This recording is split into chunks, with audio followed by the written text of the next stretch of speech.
अस्सलाम वालेकुम प्यारे व्यूवर्स, जहाँ रहें खुश रहें, आबाद रहें, हंसते मुस्कुराते रहें, आमीन सुम्मा आमीन। और मैं अभी आ गई हूँ यूनिवर्सिटी से वापस और अपनी बेटी को ड्रॉप करके। मौसम बहुत अच्छा हुआ है।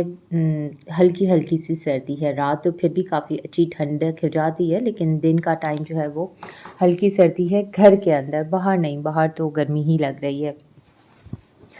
और जनाब, स्कूल से आने के बाद या यूनिवर्सिटी से आने के बाद सबसे पहला काम ये होता है कि स्टडी ठीक करना होता है, जिसको ये लोग पढ़ने के टाइम पे जो है ना वो पूरी तूफ़ान बदतमीज़ी फैलाई हुई होती है और ये मचाई हुई होती है।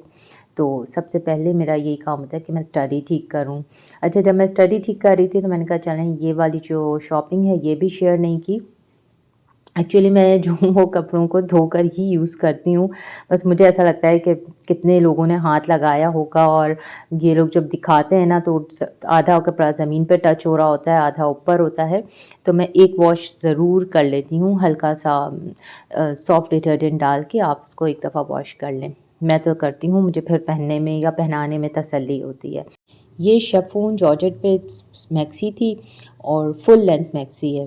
अच्छा, साथ ये जो वन पीस सूट आजकल चले हुए हैं ये उसमें था। इसका प्रिंट बहुत अच्छा था और रीज़नेबल था। इनके 22-22 के ये दोनों सूट थे, शलवार कमीज़ वाले। अच्छा, इनमें दुपट्टा नहीं होता। दुपट्टा तो फिर आपकी मर्ज़ी है, आप जैसा भी चाहें उसके साथ कैरी कर सकते हैं। लेकिन मुझे इस शर्ट पे जो है ना सबसे अच्छी इसकी लेस लग रही थी, बहुत ही अच्छी और फ़ाइन स्टिचिंग थी। हाँ, बस ओवरलॉक नहीं था, तो ओवरलॉक जो है वो फिर आपको करवाना पड़ता है। ओवरलॉक ना होने से ना कपड़े की थोड़ी-सी लाइफ़ कम हो जाती है, वो जगह-जगह से खुलने उसकी सिलाई शुरू हो जाती है। तो मैं कोशिश करती हूँ कि अगर ओवरलॉक ना हो तो मैं उसे खुद ही करवा लूँ। और ये भी वन पीस था, यानी कि शर्ट और ट्राउज़र दोनों सेम प्रिंट में था। मुझे बहुत अच्छा लग रहा था। अब जो मौसम चल रहा है ना, उसमें ये वाले कपड़े बहुत ही अच्छे लगते हैं। आप शॉल के साथ, जो हल्की वाली शॉल होती है उसके साथ भी इसको ले सकते हैं। और बहुत प्यारे प्रिंट बहुत अच्छे हैं इनके, और स्टफ़ भी बहुत अच्छा है। और सिलाई अगर मैं नॉर्मल ऐसे ही स्टिच करवाऊँ तो मुझे काफ़ी कॉस्टली पड़ती है, उसके मुकाबले में ये रेडीमेड जो है वो मुझे ज़्यादा रीज़नेबल लगा। और ये सूट जो है ये भी लिनन पर ही है। लिनन खाड़ी करंडी पता नहीं क्या कपड़ा कहलाता है, बहरहाल इसी तरह का है। ये भी टू पीस है और इसके साथ जो है फिर मैं वैसे ही हल्की वाली जो कलर कंट्रास्ट में शॉल होती है वो लूँगी। ये सूट मैंने एक लिया है, इसका भी प्रिंट बहुत अच्छा है। एक ये सूट है ब्लैक के साथ, इसका भी प्रिंट बहुत अच्छा है। और एक ये सी ग्रीन पे है। प्रिंट तीनों सूट के बहुत अच्छे हैं और ये तीनों जो है वो थ्री पीस में है। ये वाला जो है थोड़ा-सा मोटा स्टफ़ है, बाकी 2 जो है वो लिनन टाइप के स्टफ़ हैं।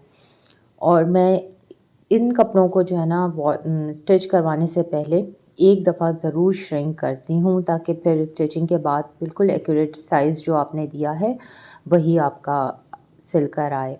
ये मैंने एक हैंडबैग लिया था और इसकी प्राइस थी 3000, लेकिन लिया मैंने इसे 2500 में है। और इसके अंदर भी एक पाउच था, तो और एक फुल जो लॉन्ग स्ट्रैप होती है वो इसके साथ थी। और ब्लैक कलर का बैग जो है ना वो आपके वार्डरोब में ज़रूर ही होना चाहिए, यानी कि आपके बैग कलेक्शन में एक ब्लैक तो होना ही चाहिए।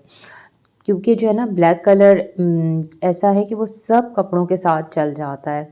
और कभी ऐसा होता है कि आप फैंसी के साथ भी पहन लेते हैं, और अपने डेली यूज़ में अगर आप लेते हैं तो उनके लिए भी ब्लैक कलर बेस्ट होता है।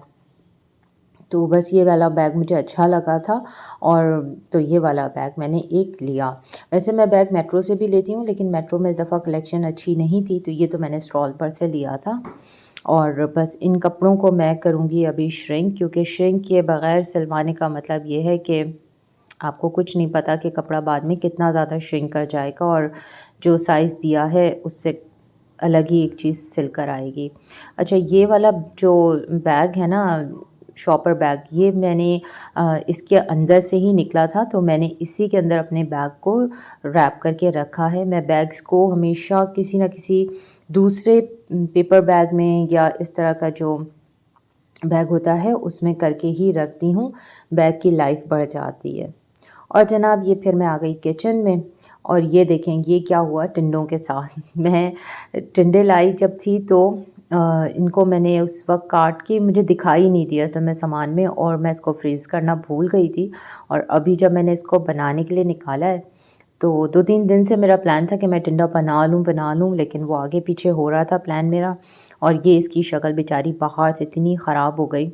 इसीलिए मैं जब लाती हूँ ना सब्ज़ियाँ तो उनको छील काट के फ्रीज़ कर देती हूँ ताकि उनकी शक्ल बिल्कुल सही रहे और मैं चाहे जितने दिन पे भी बनाऊँ बिल्कुल सही साफ़-सुथरे मेरे सब्ज़ी रहे, ख़राब ना हो।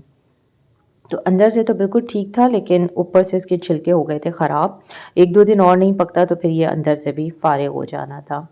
अच्छा, मैंने ना कभी भी जो है वो टिंडे गोश्त नहीं बनाया और ये मैं फ़र्स्ट टाइम टिंडे गोश्त बना रही थी, वरना मैं टिंडे आलू की भुजिया ही बनाती हूँ। और इसमें मैंने जो है वो मटन का गोश्त है ये, इसके साथ मैंने मीडियम 1.5 प्याज़ ली है, टमाटर, लहसुन, अदरक, सरसों का तेल। एज़ यू नो कुकिंग मैं जो हूँ वो सरसों के तेल ही में करती हूँ। ये आप कम भी डालते हैं ना तो फिर ये है कि जब आप दम पे सालन को रखते हैं ना तो इसका तेल ऊपर आ जाता है। और आदत की बात होती है, बाद लोगों को इसका टेस्ट पसंद नहीं आता तो वो कुकिंग ऑयल यूज़ करते हैं, लेकिन सरसों का तेल बहुत अच्छा रहता है कुकिंग में। और इस तरह की पेट बॉटल में मैंने इसको रखा हुआ है, मुझे यूज़ करने में बहुत आसानी रहती है। तो ख़ैर जनाब, ये मैंने इसमें प्याज भी काट के डाल दिया। और मैं प्याज भून के सालन नहीं बनाती, सब एक साथ डाल के और फिर इसको एक प्रेशर दे के और फिर उसके बाद मैं इसकी भुनाई करती हूँ। मसालों में मैंने सारे वही बेसिक मसाले डाले हैं, लहसुन, अदरक, लाल मिर्च, नमक, हल्दी, धनिया पाउडर और गरम मसाला। गरम मसाला मैं सालन में ना हाफ़ डालती हूँ, हाफ़ मतलब पकाते टाइम और हाफ़ फिर जो है मैं इसके एंड में जब सालन तैयार हो जाता है तब ऐड करती हूँ।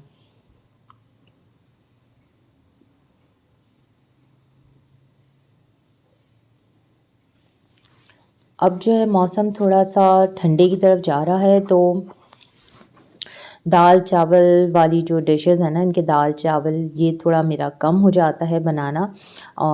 फिर मेरी कोशिश होती है कि मैं एक दफ़ा ही सालन बना लूँ, चाहे फिर उसे थोड़े से भुने हुए चावलों के साथ खा लिया जाए या फिर दोनों टाइम रोटी के साथ चला लिया जाए।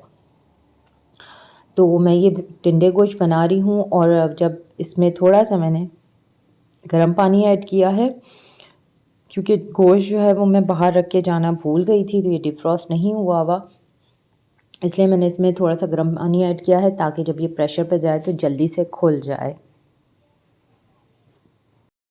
टिंडे को काट के मैंने थोड़ी देर के लिए पानी में भिगो दिया है और चावल भी मेरे भीग रहे हैं। साथ में मैं बनाऊँगी सैलेड। सैलेड के लिए प्याज़ मैंने बहुत लच्छे वाली यानी कि बारीक प्याज़ काटी है और इसको मैं पानी में थोड़ी देर के लिए छोड़ दूँगी।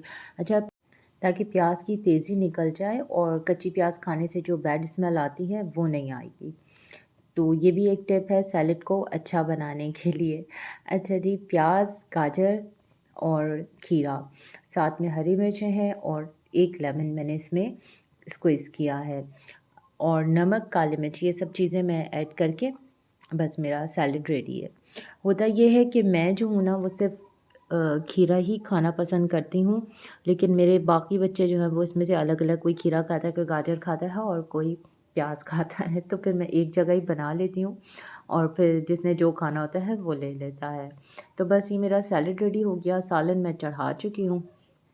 मुझे जो है ना वो दोबारा स्कूल के लिए निकलना होता है, तो मेरी कोशिश ये होती है मैं अपना एक तरह से ना टाइमर लगा के काम स्टार्ट करती हूँ और मेरी डेडलाइन होती है 2 बजे। 2 बजे तक मुझे अपने सारे काम फिनिश कर लेने होते हैं, ताकि फिर मैं जो हूँ वो सुकून से स्कूल के लिए निकल सकूँ।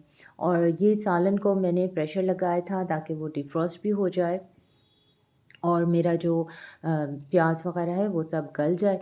तो बस अब ये हो चुका, इसके बाद मैं अब इसको तेज़ आँच पे प्रेशर लगाऊँगी ताकि गोश्त मेरा गल जाए 50%, 50 से भी ज़्यादा, मतलब अब तो 70% इसकी कुक हो जाएगा।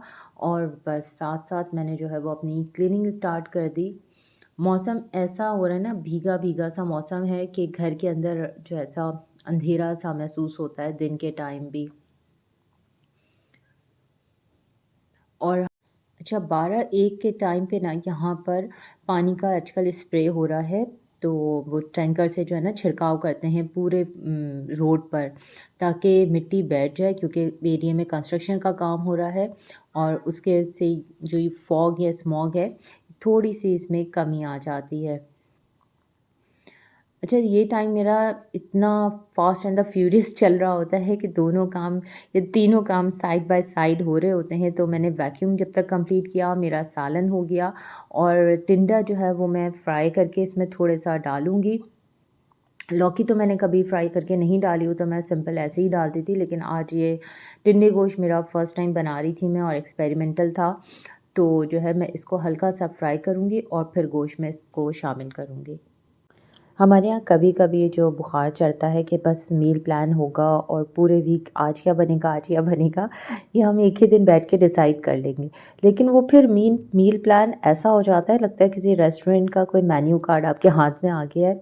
तो मैं फिर उसको बिल्कुल भी फ़ॉलो नहीं करती और मेरा मील प्लान बस ये होता है कि मैं जब अपनी ग्रोसरी यानी कि सब्ज़ी गोश्त लेने जाती हूँ, तो बस मेरे ज़हन में उसी वक़्त बन जाती है बात कि समझ आ जाता है मुझे कि मुझे इस पूरे वीक में क्या-क्या गोश्त के आइटम बनाने हैं और किस तरह से सब्ज़ियाँ बनानी हैं। तो बस मेरा मील प्लान बस ये होता है कि फ्रीज़र में आपके गोश्त और सब्ज़ी रहनी चाहिए, ताकि कोई आ जाए या फिर आपको खुद अचानक से कभी कुछ और खाने का मूड हो, तो आपके पास चीज़ें हों, बस आप सुबह उठें और झटपट निकालें और पका लें। क्योंकि इससे जो है ना आपको बहुत सहूलत हो जाती है। आपके फ्रीज़र में सब्ज़ी है, गोश्त है, तो बस फिर ये नहीं होता कि आज क्या पकाएँ, बस ये होता है कि जो रखा हुआ है उसी में से इंकी-पिंकी करके कोई एक डिश पका लेनी है। तो टिंडे भी मैं लाई ज़रूर थी कि इसको आलू के साथ बनाऊँगी, क्योंकि मैंने कभी भी इसको गोश्त के साथ नहीं बनाया। लेकिन फिर मुझे गोश्त आज बनाना था, तो मैंने कहा नहीं, बस फिर इसको दाल, चावल और इतनी टिंडे आलू की भुजिया और ये सब बनाने के बजाय मैं सीधा-सीधा टिंडे गोश्त ही बना लेती हूँ। तो गोश्त भी बन गया और सब्ज़ी भी बन गई। तो इसमें जो है ना, ये यहाँ पे मैंने डाला है कसूरी मेथी। अगेन मैं बता रही हूँ, मैंने फ़र्स्ट टाइम बनाया था, इसलिए मुझे इसको जितना अच्छा बनाना मेरे ज़हन में आ रहा था कि इसमें क्या-क्या मैं डालूँ कि बहुत अच्छा-सा टिंडा गोश्त तैयार हो, कि जिसे बाहमी खुशअस्लूबी के साथ सारी फैमिली खा ले, मोहब्बत और प्यार से। तो मैंने इसमें जो है कसूरी मेथी ऐड की और भूनते टाइम बस अब मैंने इसमें थोड़ा-सा आधा गरम मसाला और ऐड किया। आज इससे मुराद ये कि अगर 1 चम्मच डालना है तो आधा अभी डाला, आधा पहले डाला था। और गर्म पानी का शोरबा लगाऊँगी, इसलिए कि मेरा गोश्त गल चुका है। बस मुझे इतनी देर इसको पकाना है कि टिंडे गल जाएँ। और फ्राई होने के बाद टिंडे बड़े नरम हो जाते हैं, तो उनको भी गलने में ज़्यादा टाइम नहीं लगता। और अगर ज़्यादा देर आप पका लें ना, तो फिर तो वो बिल्कुल टिंडे भी हलवा हो जाएँगे और गोश्त भी। तो इतनी ज़्यादा देर मैं इसको नहीं पकाऊँगी, इसलिए मैंने बहुत एहतियात से इसमें पानी ऐड किया था, ताकि ज़्यादा भी ना हो और कम भी ना रह जाए। और अब मैं इसको प्रेशर कुकर को प्रेशर नहीं लगाऊँगी, बल्कि मैं इसके ऊपर लिड रख के छोड़ दूँगी और आराम-आराम से टिंडे गल जाएँगे। अच्छा, ये जो आप मेरी कढ़ाई देख रहे हैं ना, इसे इग्नोर नहीं कीजिएगा, बल्कि गौर से देखिएगा कि अगर आपके नॉन स्टिक पैन इस कंडीशन में आ गया है, तो अब ये कह रहा है कि मुझे यूज़ नहीं करो कुकिंग के लिए। लेकिन स्टिल मैं इसको अभी यूज़ कर रही हूँ, क्योंकि इंशाल्लाह बहुत जल्द मैं चेंज कर लूँगी। या आप बेहतर ये है कि नॉन स्टिक या एल्युमिनियम वाले जो हमारे बर्तन होते हैं, उनकी जगह स्टेनलेस स्टील यूज़ करें। एक-एक करके जमा करें, ज़रूरी नहीं कि आप एक साथ जाके 3-4 साइज़ेस के पतीले लेकर आ जाएँ, क्योंकि वो थोड़े से कॉस्टली होते हैं, लेकिन ये है कि बहुत अच्छा, एक तो उनका पेंदा बहुत जो बॉटम है वो बहुत मज़बूत होता है, मतलब थिक होता है, इतनी जल्दी ख़राब नहीं होता और उसमें कुकिंग अच्छी होती है। तो ख़ैर मैंने अभी चावल में मेथी और काली मिर्च और थोड़ा-सा शाह-ज़ीरा, जो काला ज़ीरा होता है, वो ऐड किया है। और बस चावलों को थोड़े से ऑयल में मैंने भून लिया और साथ में गर्म पानी डाल दिया, ताकि मेरे चावल जल्दी से गल जाएँ, नमक भी डाल दिया। बस ये मेरे राइस भी तैयार हो गए और साथ में मेरा सालन भी रेडी हो गया।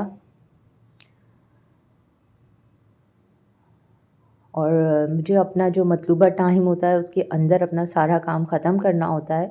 तो अल्हम्दुलिल्लाह मेरा बाहर अंदर सारा काम हो गया था। लास्ट में मैंने इसके ऊपर जो है हरा धनिया डाला है। और ये देखिए मैंने इतना कम तेल डाला था, लेकिन इसे दम पे पकाने से ना हल्की आंच पे सारा तेल ऊपर आ जाता है। अगर आपने नहीं खाना तो इसको भी आप चमचे से साइड से निकाल लें, तो ये तेल भी आपके खानों में शामिल नहीं होगा। और बस मेरा पूरा खाना तैयार हो गया। अब मैं भी आपसे चाहूँगी इजाज़त, क्योंकि अब मैं जाऊँगी दोबारा बच्चों को पिक करने। नेक्स्ट व्लॉग में मुलाकात होगी, तब तक के लिए अल्लाह हाफ़िज़।